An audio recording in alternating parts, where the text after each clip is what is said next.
Hey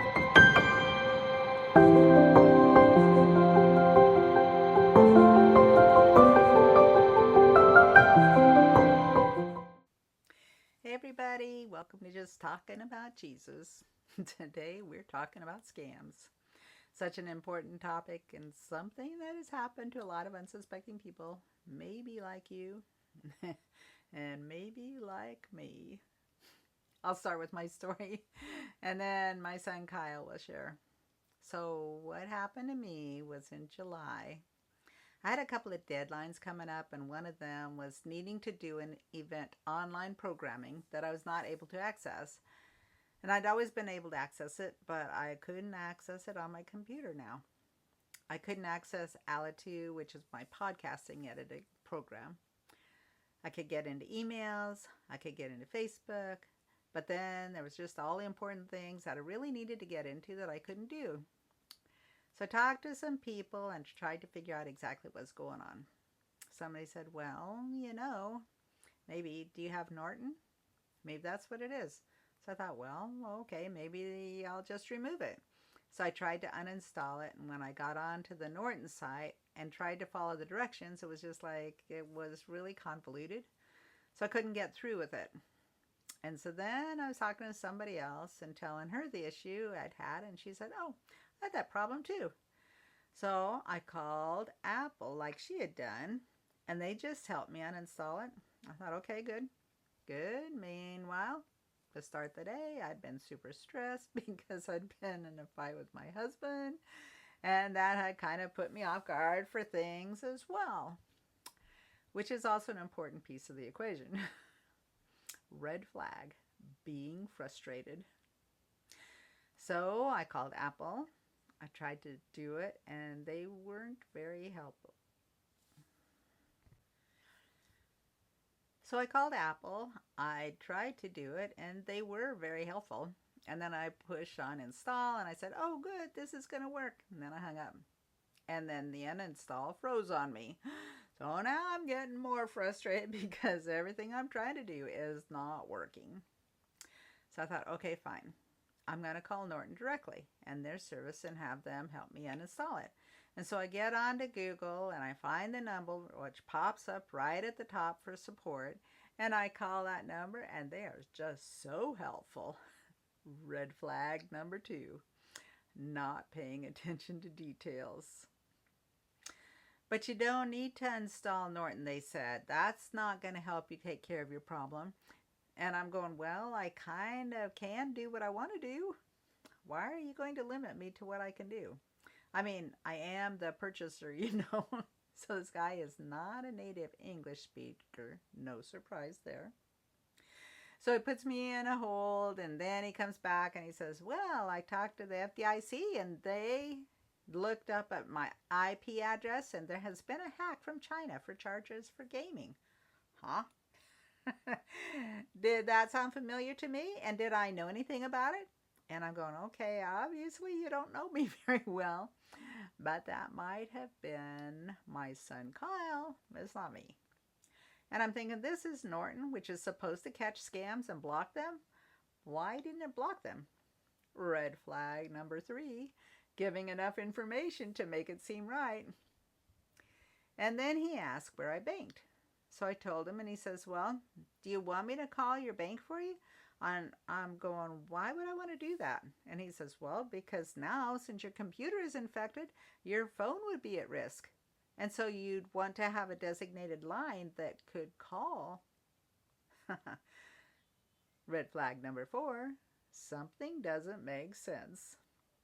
All these little things that I should have known about. But I was so confused about everything and what was going on. So he asked if he could call a secure line to my bank. He gave me his name and his badge number. A trick to make you feel like things are legit. You know enough things that it makes it sound like it's legit. So he calls the number for my bank. Someone new answers, and I'm thinking, great, and finally my computer is going to work, and we're going to be able to fix that. So he gets onto my bank, and it sounded legit, He said that I had authorized the charge and that they couldn't cancel my credit card because I'm saying, why don't you just cancel the credit card? You know, because he said, well, you've authorized a charge, so you can't do it. Red flag number 5. Again, something doesn't seem to make sense. I'm thinking that doesn't sound right, you know? So then I get onto my phone and I look up my credit card there. And what do you know? There's no evidence of any amount of money that's being charged to some gaming thing in China that I didn't recognize. Red flag number 6. And he says, no, somebody called you at 6:15 in the morning and that I had authorized it and that he had listened to the recording. And I'm thinking, well, how could that be? But my son Kyle had told me about AI being able to match your voice for things to say, yes. So then I'm thinking, well, I guess it's possible. Is it? I guess it's possible that, that could have been somehow. Piecing together what you know with what might be possible is another thing. Red flag. So then do you have a credit card that's starting with a 9 or a 6 or a 4 or... Okay, all of these things that I should have just gone, what the heck, and hung up. Number 7. But I just kept feeling so confused, and I'm thinking, but Norton is a credible organization. My bank is credible. It was just all of these things. Anyway, so he kept saying to me, though, in between, he keeps saying, now don't worry, we're going to take care of you. Everything's going to be fine. We're going to just get this all fixed. He's just reassuring me that everything was going to be great, puts me at ease a little. So he puts me on hold and he's checking with someone else and he comes back and he says it was a $2,500 charge that needed to be taken care of. And the way I was going to take care of that was to buy five $500 gift cards for Apple. Number 8, red flag.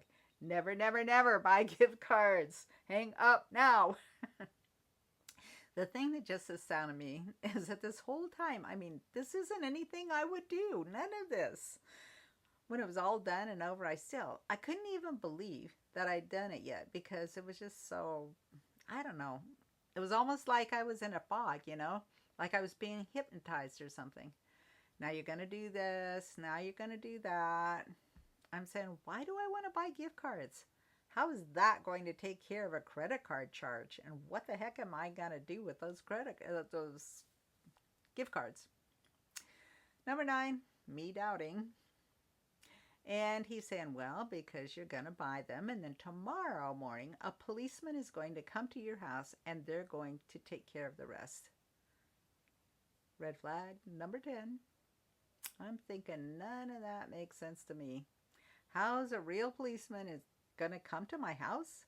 Yeah, that's how it's going to work. And, they're going to take care of you. They're going to take care of the charges and you're going to be all good. And throwing in the word policeman is just protective. It makes you feel safe. There's so many things about it. It just did not make sense. I'm thinking, well, how is this okay? And he keeps assuring me, no, this is what's supposed to happen. So I said, well, it's going to take me a half hour to get to town to be able to buy any gift cards because no place is close by me. So that's okay. Just stay on the phone, though.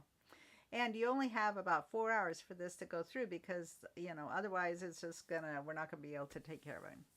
Red flag number 10, stay on the phone the whole time. And number 11, watch out for a time frame. So go to Safeway. I can only buy one gift card there because they're used to watching out for scams. The clerk leans over and I've got my phone on. I set it on the counter there and she leans into me and she says, so are you being coerced to buy cards? And I said, no, because I'm thinking in my mind, coerced? Nobody's, got me on the arm lock to say you have to do this. They're not saying that. They're just telling me to buy them. If she had said something that was like, is someone asking you to buy credit cards to some kind of gift card in order to pay off something? That would have triggered me, But that wasn't what she said. That verbiage just didn't hit me. And I'm feeling like, well, That's what he told me. He said if somebody asks you what you're buying them for, tell them it's for a friend or family member. Red flag 12, lie about it. So I go to Fred Meyer's and I think, okay, I'm just going to go to the self checkout so nobody says anything. And I'm just feeling slimy about it. It's just like feeling like, I need to do this fast because he puts a deadline. Well, you've only got 5 hours, 4 hours to make this happen. You've got to get it all done within a certain amount of time. And even with that, it's just like, okay, yeah, okay, just tell me what to do. He says, okay, take out the gift card, turn it over, scratch off the back, and read me the numbers. Which I do. Really? Red flag. Another flag. Red flag. Can't talk. And then I go to Freddy's and I buy 2 more. And then I go all the way to Seaside. First I go to Walmart. They don't have any. And then I go all the way to Seaside. So now I'm an hour away from home. And he says, how are you doing? Have you had something to eat? Have you been able to take a break? Are you doing okay? Just make sure you're doing okay. And he's just chatting up about all these different things. Next red flag. Stockholm Syndrome, where you identify with your captor. Just like he's your best friend because he's basically kidnapped me. And the whole time I'm thinking, okay, this is going to be over tomorrow. And when a policeman comes to my house and he's going to make everything right, we're all going to be good. So meanwhile, all night I'm just stewing about this, and it still hasn't hit me that it's a scam, even to this point. After I've just given them $2,500, which absolutely did not register in my mind. Whew, oh my gosh. So in the morning, I talk to my husband. I say, okay, sit down because I need to tell you something, and I don't want you to say anything until I'm through telling you everything that happened. So I tell him what happened. He just says, call the sheriff. So I did. And the first thing the sheriff says is, it's a scam. And then all of a sudden, click, it was like, it's a scam. It was just like it snapped me out of the hypnosis. It was crazy how that whole thing took over my mind. And then I just felt incredible shame that I had been sucked into doing this and just trying to figure out why I would get caught into something like that. I mean, I don't do things like that. I'm a rational person. I don't do things like that. I was so embarrassed. I mean, all I wanted to do was cry. It was a lot of money to lose, but I knew that God was my provider. He's going to figure out how to return it, which he actually did. I mean, this whole thing was just horrible. It was almost like I was being raped. And then I was like, I feel like somebody can always hear me. They can listen to me. There's somebody out there that's going to be doing something again. But here's what our gracious God did. I had made an investment, and that week it came due. You'll never guess how much my interest was. $25,000. Da, da, da, da. God restored tenfold. So Deuteronomy 10:14-17 says, everything belongs to the Lord your God. The heavens, even the highest heavens, belong to him. The earth and everything on it belongs to him. And Joel 2:25, I will restore what the swarming locusts have eaten. Okay, friends, so here's the wrap up. I got a few tips. Legit organizations won't call, email, or text to ask for your personal info, your social security, bank account, or credit card numbers, even if you get an email or a text that you think is real. Don't click on any links. Contact the sender using a website you know is trustworthy, or look up the number on an official website. If it says sponsored, it may not be the real deal. Don't call a number they give you in a voicemail or the number from your caller ID. Scammers try to reel victims in with a problem or a prize. They may say you're in trouble with a government agency, or you owe money, or that someone in your family had an emergency and they need you to verify some information. This is what happened to my sister-in-law. They may say you have won money in a lottery or sweepstakes, but you have to pay a fee to get it. They will lightly pressure you to act immediately.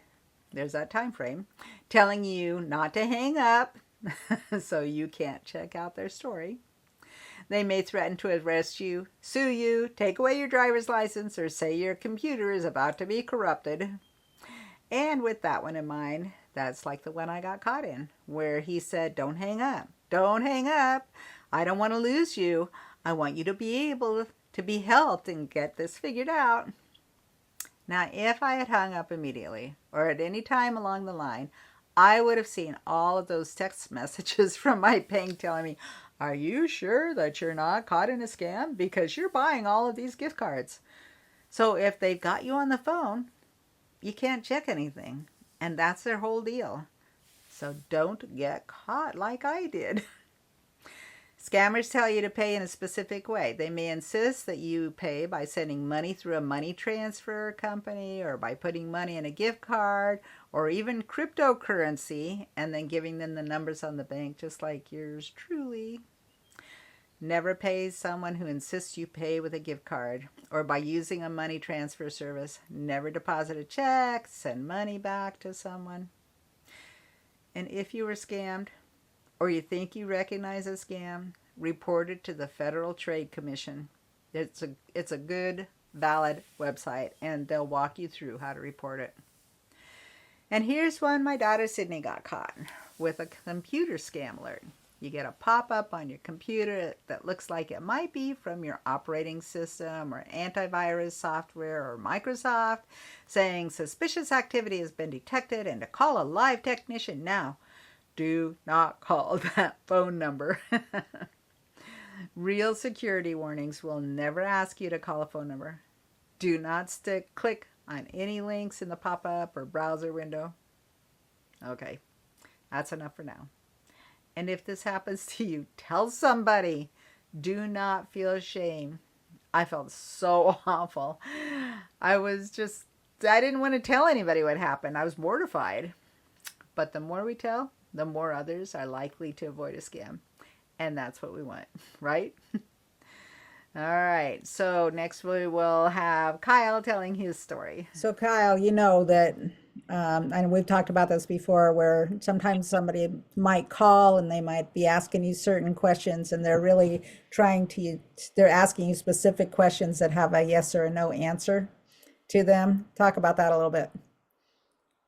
So when I moved to LA, 2005, I think it was probably like 2007. This was way before AI. I just remember being on my lunch break and someone calling me and telling me, "Hey, you have all this debt. We're taking you to court. And then all these other different things that were like had something to do with my social security number and all this credit that I had built up with credit cards I never applied for, and something to do with my like ID." And I'm like, "Wait, what's going on here?" They're like, yeah, you owe us like $15,000 for whatever reason. I'm like, wait, what's going on here? They're like, so this person over here, this company said that you owe them this. And so we had to do a whole back check because I had to cancel everything from my driver's license to all my bank accounts to my any credit cards I had to any other private details to all of my online accounts with passwords. I had to change everything. So I was young.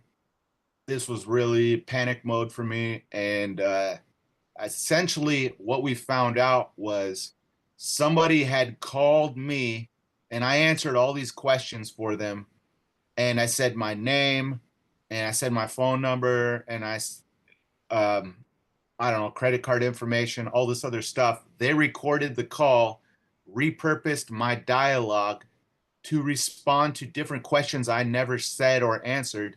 And how we caught them was they played back a video. They said, "Is this you?" And I always say 503. They had the recording say 503. I never say oh when I say my numbers. I'm like, no, that's not me.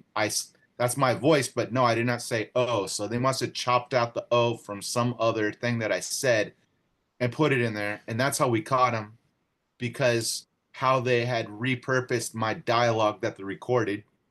I don't even remember specifically who it was, if I even heard that they said, hey, this call's being recorded, or they didn't. Probably they didn't, because if they're scammers, why would they say that?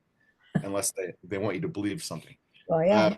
because in federal court, if they said this is being recorded and you say yes, okay, and then they go and do something like that, just another major thing that could give them a barrier to getting away scot-free. So how to deal with something like this in the future, especially with AI, like I was mentioning earlier, if you're going to answer a phone call, don't give them any data. Don't confirm your name. Make them do all the confirmation first. Like, ask them, who is this? Why are you calling me? Make them give all the spiel. If they say call is being recorded for customer purposes only or something like that, maybe it's a legit phone call. But still, be first of all, don't give them any private data. Like, don't give them your social security number over a phone unless you know that you called the .gov website and it's their information, and you have to give them the full social security. That's the only time I've ever remember that I would give my full social security number. If they ask for a credit card, they're never going to ask you the first 4 digits. It's always the last 4 digits and only the last 4 digits. Don't ever give them a full card unless you know that you proactively called a company, you know it's the company, and you're paying for something online. Usually I try to do it in person from now on, or over a website where it says secure link on the website, so you know that it's secure. And then again, like I said, if you have a credit card, it's better to use credit cards online, because if you do get phished or something happens or they scam you, you can just do a chargeback and there's no problem to your credit card. With banks, you often have issues with that. So There's no legitimate businesses will never call you and ask for any of that information. They Mac just never calls you. And nowadays, most businesses are cutting off half their workforce to replace with AI. So they don't have customer service teams to go out there and proactively call you. They don't even want to talk to you. They want you to go through all these loopholes before you talk to them, if they even have a phone number anymore. Like, trying to get a hold of eBay is nearly impossible. Try to get a hold of anybody at Meta, unless you pay for the blue tick, is nearly impossible. yeah. Yeah. And even if there's a scam, if the bank calls me because there's a scam, they'll usually text me first as a scam alert, or they'll email or whatever, and then they'll give a call, to say we're just gonna, or call this number because it looks like it's a scam or something. There's something that looks more legit, and right away that that's who it is that it's supposed to be. Or So if you're in the Home Depot parking lot and someone's in his truck out there saying, hey, you want to buy this microphone, or you want to buy the speakers, or you want to buy this TV, or you want to buy, if they're sitting there and it's a brand new product, that was lifted from like a truck or something. So right, yeah, yeah. So hanging up, that's first thing. So there's also like mystery shoppers scams, like around a holiday. Um, haven't heard that that Yeah, they ask you, let's see, um, they advertise mystery shopping gigs on job boards and social media sites, or reach out to victims directly by phone, text, email. They may use a fake company name or impersonate real research firms and well-known retailers. They'll make the job sound much more lucrative than it actually is, and may seek money up front for training, certification, or lists of shop by pay opportunities. Honest companies aren't going to charge you to work for them. It's not going to be like, so I did talk to somebody locally here too, who there was an ad in the Daily Story and in the newspaper that wanted to make easy money, just putting a magnetic sign for their business on your vehicle to help advertise. And they were going to pay you $5,000 or some big amount, to do that. So he starts going through the process, like, why isn't everybody doing this? This is so easy. Everybody should be doing this. So he starts seeing what the process, and has the sign made, like to what they say to have the sign made and all this kind of stuff, whatever. And then they asked for his credit card and he's going, wait a minute. Wait, that's where it got to him, you know, it was kind of like, huh? I mean, this was like weeks into it that he was, you know, getting scammed to it. Yeah. But there's also all those things that pop up like your Microsoft account is going to die unless you pay $500 right now to reinstate it. And you're caught off guard, so you're thinking, what the heck is that? Sydney got caught in that one. And she, you know, and it was in the middle of the night, you know, because she worked she was awake all night so she would sleep the next day. And so she got caught off guard like that, and what do I do? And until it started to get into the credit card, and that's like, wait, this doesn't seem seem right. Yeah.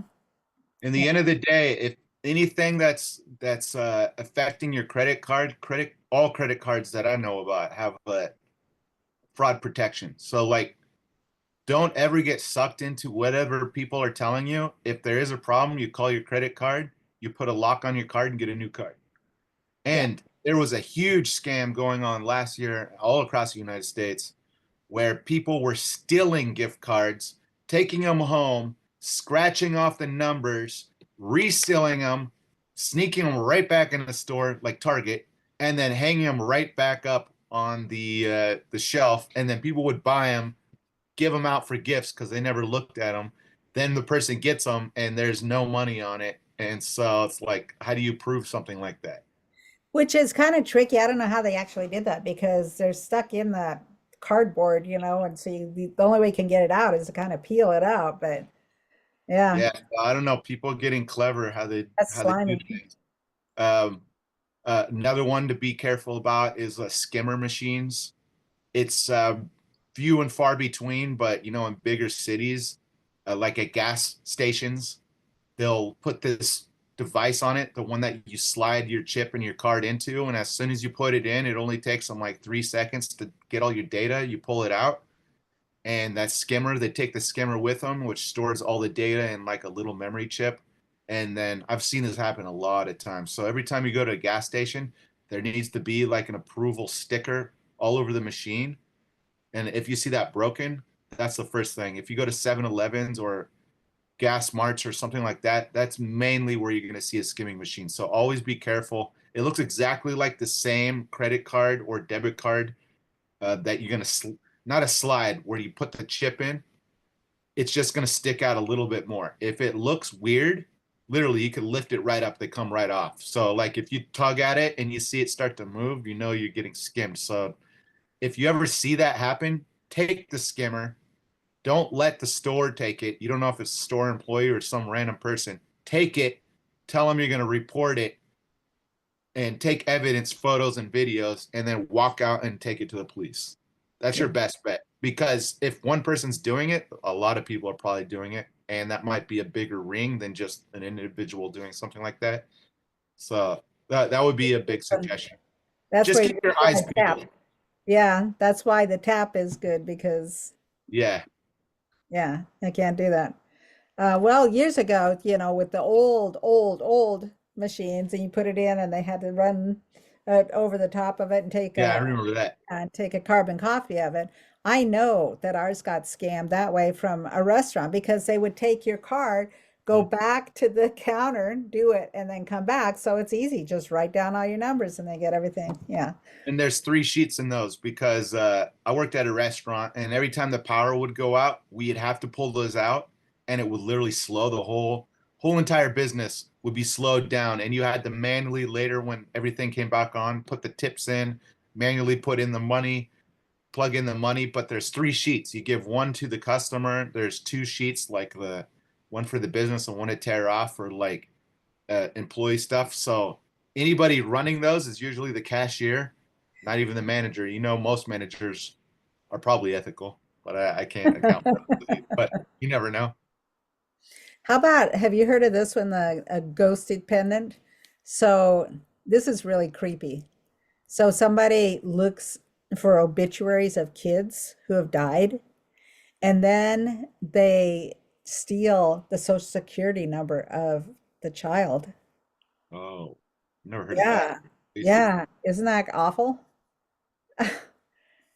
Anything involving social security numbers. Every time you see a big data breach, like especially a .gov getting hacked, which usually doesn't happen, but it could, or any major business, Meta, Google, you know, if I have like 25 Google emails, one for everything. So if Google gets hacked, I got to go change 25 different passwords. It might seem like a pain in the butt, but I'm gonna do it anyways. This already happened to me once last year. I'm like, oh man, again. Yeah, yeah.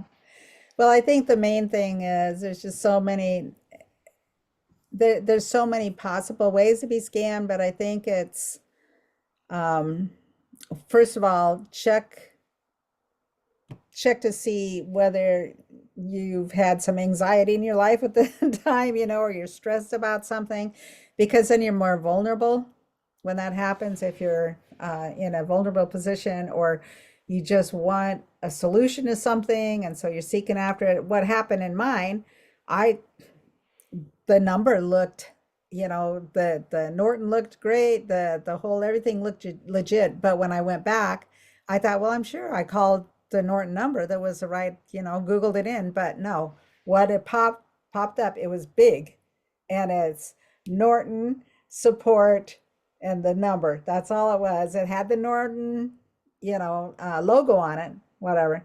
And because I was anxious to get this done, I just clicked, I didn't pay any attention. But you got to pay attention. If you have the first time you have some kind of a doubt, that's when you hang up. You know, the first time there's any doubt, hang up. That's the biggest thing, as I can say, is just hang up if there's any doubt. When in doubt, my mom always said, when in doubt, don't. Phone calls now, because it's so nearly impossible to like stop people from spam calling you. Let's say just be defensive. Don't give them any data.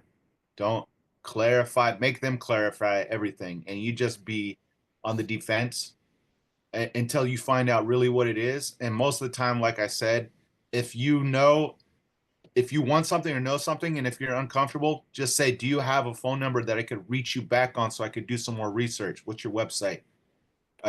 Where's more info? Don't ever let someone cold or dry call you and sell you something straight on the phone, especially if it sounds good. Then go do research. The second thing is like your two biggest ways you're going to get scammed, like the majority of scams happen through email or through phone call. Because you can't see their identity. You don't know where they're calling from. You can't look them in the eyes. You can't feel.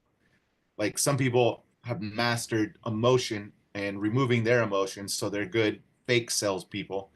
It's harder to do it in person than it is to do it through an email or a phone call. So again, like I said, the way to protect yourself with an email is to check who the sender is, because I get at least once a month, if not several times a month, from different potential major brands, that if it didn't go straight to the spam box right away and it's in my main box, find out who the sender is. If it's not from the official email, it's definitely a scam. Just report it, delete it, or report it, send it to junk and delete it.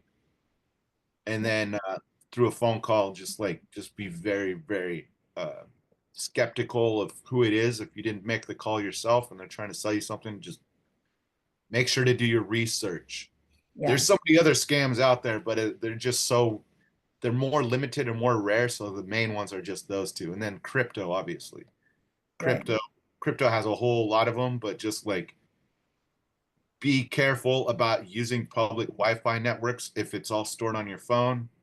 And once you send it, make sure that you know who it's going to and the reason you're sending it, and it's a legit wallet you're sending to, because once you send it, you're never getting it back. There's no way to get it back. So those would be the three major ones that I constantly see scams nonstop 24/7. I'll put a link in the show notes about there's a government site that you can report scams on. I And have to. I'll put the link to that. And it was a little bit when I went into it, the things that I mean, it is asking you things for your social security number and your address and your phone number. And when did this happen? And did you use a credit card? And did you have a bank? And, all of these things that are on there make you that makes you feel like, is this really a real thing, or When you not? start a when you start a new business or you have a trademark and your trademark is about to expire, people, I've had this happen a lot. And like you just said, reported to the government. Someone came and said, hey, we see that you have a business. Someone else has a similar business, and we're giving you the opportunity to renew yours with us before we give it to them. I'm like, no, you're not going to touch anything. And if you did, I could still sue you because you're trying to copyright my exact same logo. That's not going to happen. Number one. And if I just started LLC, so I'm getting all these fake, oh, do you need to do this renewal license, or you need to get this public transparent print out to put in your business so that you don't get sued. But then you'll read at the very bottom in very, very, very small, almost unreadable text, this is not government official. So I'm like, okay, rip it up, throw it in the trash. Yeah, I don't yeah. even give it I don't even give it the respect of recycling it. I'll just throw it straight in the trash. See ya. So somebody else can pick it out and go, oh, this looks like. I think that's one of the things too is the words opportunities, Yeah. Uh, this is an opportunity. Yeah, no, Hey, no. Don't think you're going to save money or do whatever they got you. So, yeah. Any last words, Kyle? uh maybe one good thing to do, like AI is still really good with this. Try Chat GPT or something that's text related AI. Even if you never used AI, I told my mom about it. She started using it and she's doing really, really good with it. I And like it's it. really beginner friendly. You're just having a conversation. How you ask the questions is what type of response you'll get. If you could just go to AI and ask them, what's all of the types of scams out here? It can give you lists. You can go into details. It's pulling data from the internet all over the world. So it can give you a whole list of different scams to look out for. I'd just say, like, try to be preventative before it happens, not after it happens. Because it's going to hit you really, really hard. And it might not give you all the scams. People are creative. They constantly evolve how they're making a new scam. So just like trust your gut. If you feel like you're being lied to or it doesn't feel right, just try to do more research on what the scenario is and never make a quick decision. Like hang up the phone, ask them for more details, something like that. Never, ever, ever buy gift cards for anybody. Never send any money that you know that you can't get it back once you send it. You like, let's just say, hey, go buy these gift cards. If they said, give us your credit card number, okay, it's fine in a way, not really, but you can get it back through a chargeback, and then the credit card's going to go do the research, and they could probably catch a major ring doing something like that. But people are catching on to that kind of thing. So just keep your eyes peeled. Um, Nowadays in our economy, these times, it's hard to take any hit. So I mean, it sucks that we can't really trust people like we used to. Maybe we need to see a pattern of ethical, positive, moral stature again before we can start doing that. But I don't know. That's probably my final words. Like, it might not, just because we went through this and you listen to this, doesn't mean you're not going to get scammed again. I'll probably get scammed again, but I'm going to get scammed way less than learning from all these various scams that I got hit with before. So. Yeah. And I would say, I often get an email from a business, from my bank or from, oh, I just got one from Spectrum, from different things. And they'll say, um, alert you to certain scams that are going around. Open them up and read them. Because I think the more we do that, the more our level of consciousness is aware, and paying attention to those things. So, yeah. All right. Well, thanks. It's been good and nice to have you on the show. Thank you.